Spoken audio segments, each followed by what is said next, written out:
ako si Ibonya at ito ang araw-araw na nangyayari sa akin sa school.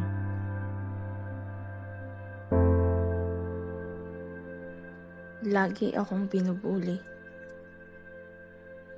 Dahil siguro sa nerd ako o baka takot din silang mabuli. Tahimik lang naman ang aking buhay. Sobrang tahimik. Wala akong mga kaibigan.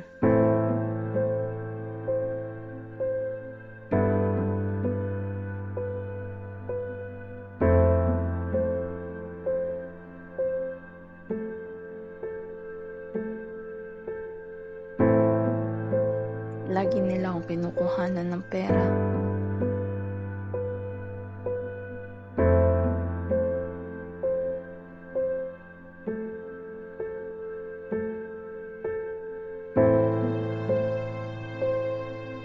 Hinihila nila ako sa isang lugar at doon nila ako sasaktan. At doon din nila kukunin ang pera ko o kaya ang gamit ko. Sinasaktan nila ako physically.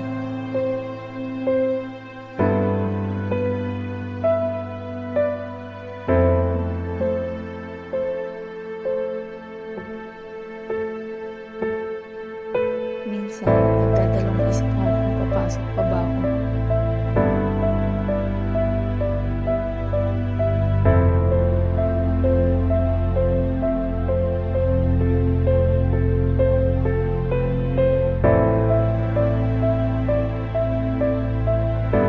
Gulo na ako. Hindi ko na kaya. Nahihirapan ako sa araw-araw kapag papasok ako dito.